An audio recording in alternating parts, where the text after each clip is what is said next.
Lo que tú escuchas se llama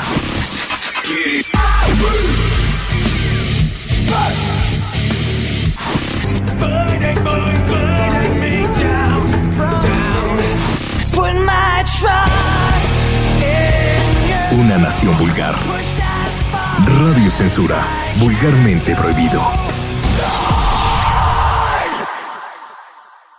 Síguenos en Twitter, @Radio Censura, Facebook y iTunes. www.radiocensura.com.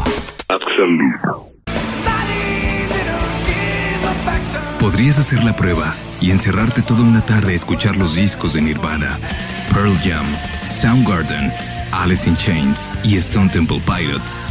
Y en ese breve viaje al grunge de los 90s, llegarás al punto de no poder diferenciar entre las voces de Eddie Vedder, Kurt Cobain, Chris Cornell o Scott Weiland. Todo esto se debe a que todos ellos pertenecen a un momento específico de la historia de la música del siglo XX, los 90s.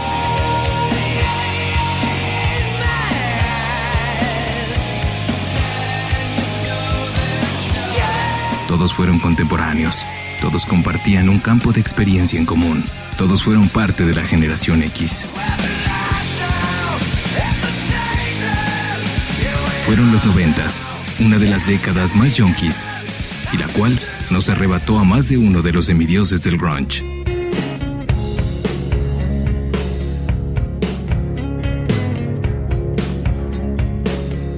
La heroína, una de las protagonistas de esta década dentro del grupo de las drogas duras. Ella fue la causante de la muerte de Kurt Cobain a sus 27 años en 1994.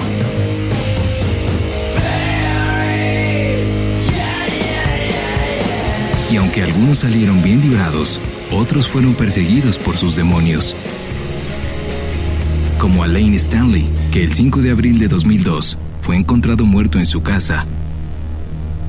Habían pasado 2 semanas desde que se había inyectado una dosis letal de Speedball, una mezcla de heroína y cocaína.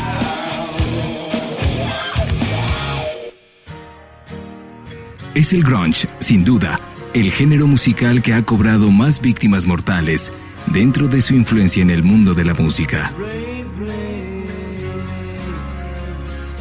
Parecería que todos los músicos de aquella época hubieran sido deliberadamente introducidos al mundo más pesado de la droga y con la influencia de ellos, toda una generación de adictos también tarde o temprano sucumbiría ante una de las drogas más letales y altamente adictivas, como alguna vez lo describió uno de los personajes de la película Transporting cuando le preguntaron qué sentía al inyectarse heroína.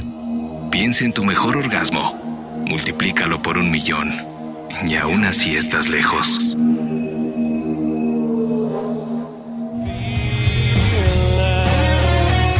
El infierno de un adicto no se puede comparar con nada.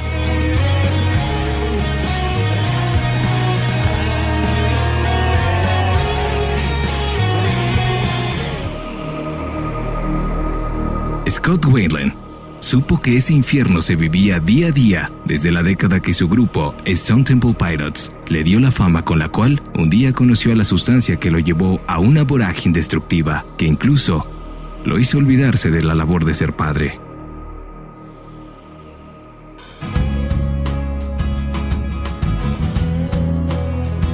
Pero ¿qué hay de malo en un hombre que se entrega a un viaje que él eligió desde joven? El rock y lo que signifique es en sí un sacrificio a un ente que alimentamos todos.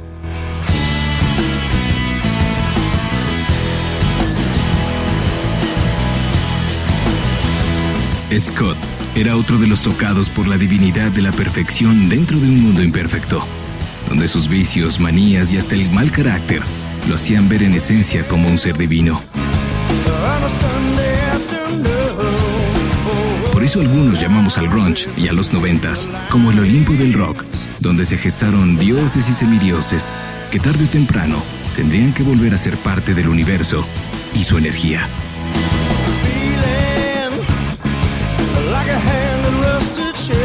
Scott fue llamado el yonki más sexy del grunge.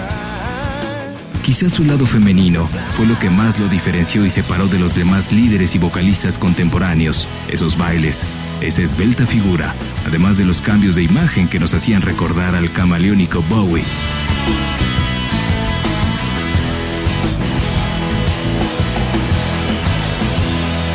Pero su presencia nada delicada en los escenarios ponía de manifiesto que solo era parte de la dualidad más valorada en el cantante.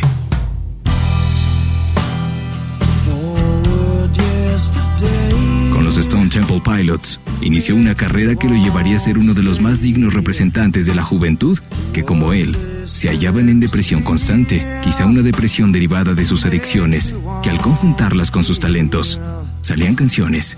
Y así, esto se convertía en un círculo vicioso que para algunos se convertía en virtuoso.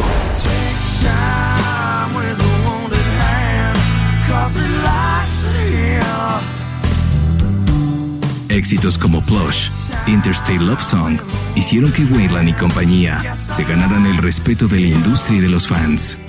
Hasta incluso llevarlos a la palestra de MTV en un Unplugged, donde Plush y su versión sin cables se volvió una leyenda. And I feel so much depends on the weather. So is it raining in your bedroom? And I see these are the eyes of disarray.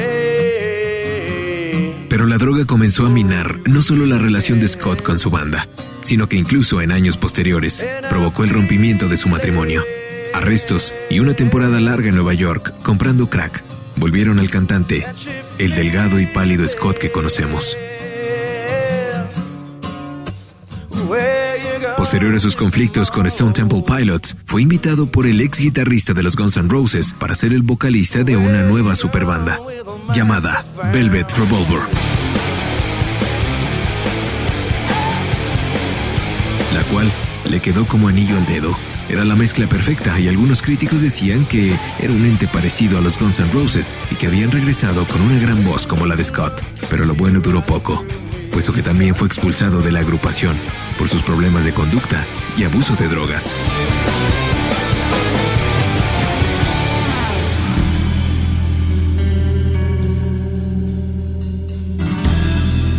Finalmente, el 3 de diciembre de 2015, a los 48 años de edad, Scott Weiland fue hallado sin vida debido a un paro cardíaco en el autobús de gira en Bloomington, Minnesota, donde se encontraba con su banda, The Wildabouts. La noticia conmocionó al ambiente artístico. Los demonios de los 90s habían ganado a otra víctima de la década yonki.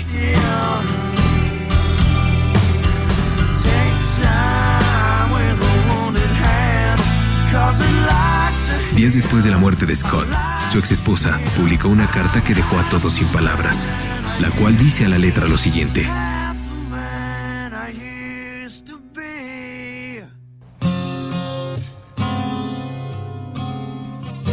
el 3 de diciembre de 2015 no es el día en el que Scott Weiland murió. Es el día oficial para llorarle, y fue el último día que podía ponerse delante de un micrófono para su beneficio financiero o disfrute de los demás.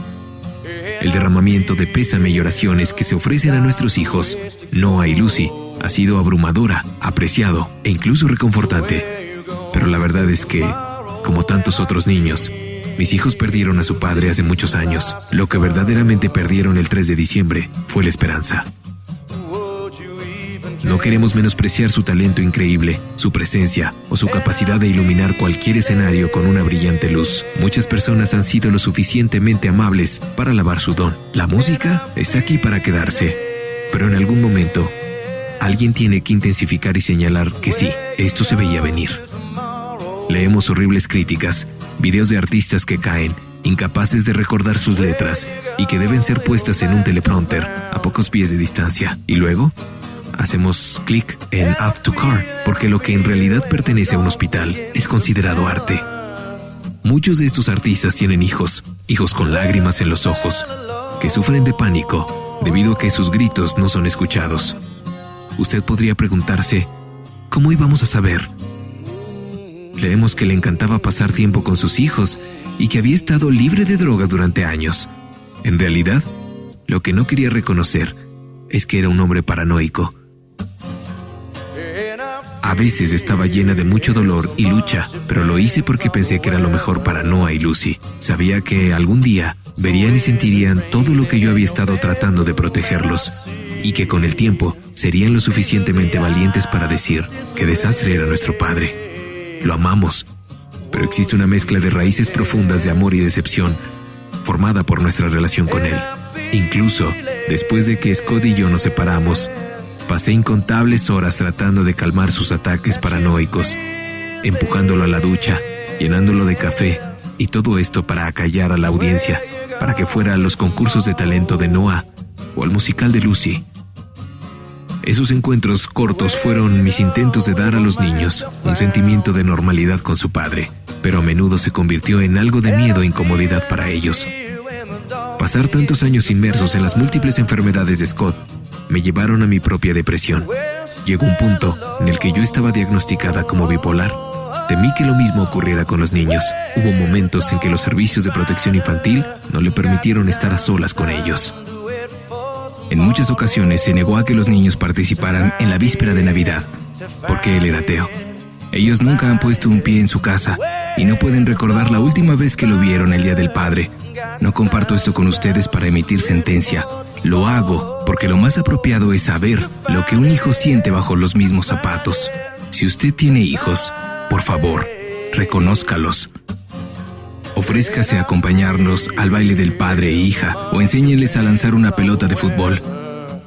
Este es el paso final a nuestro largo adiós, Scott.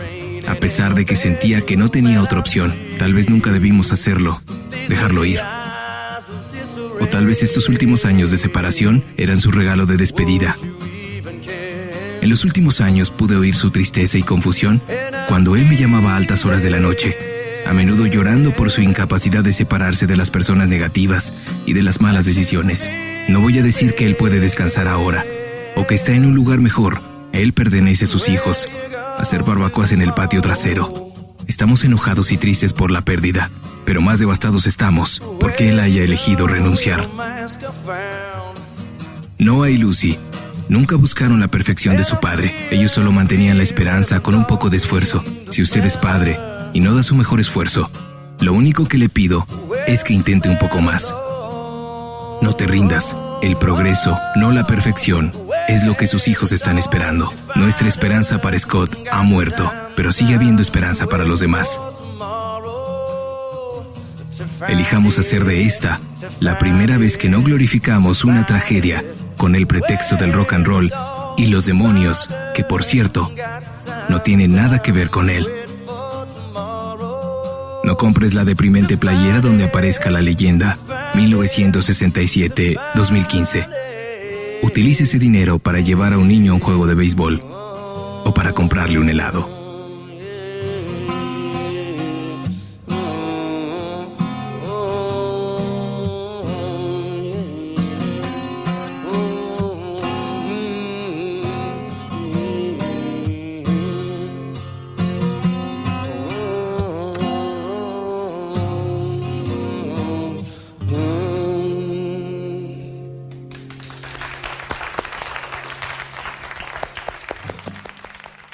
Este es un llamado para muchos que están en ese infierno.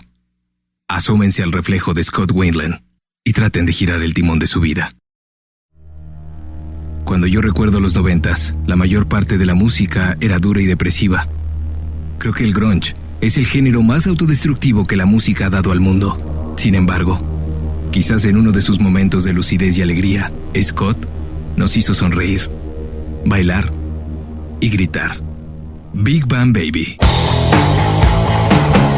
got a picture of a photograph of a wedding in a shell.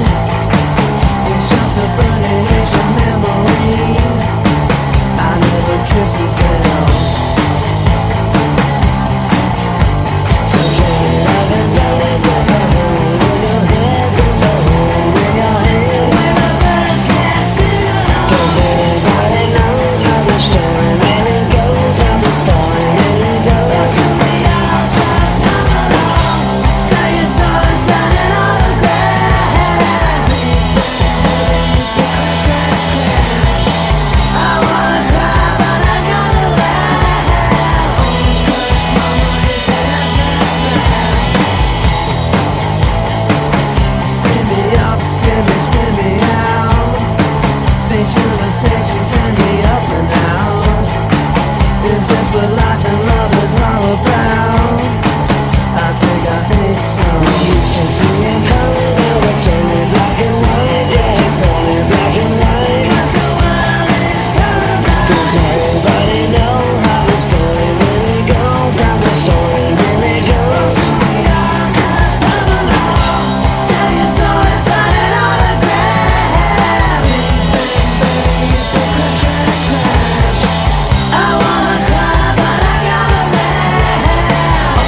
a la memoria de Scott Weiland. Esto fue Radio Censura, vulgarmente prohibido.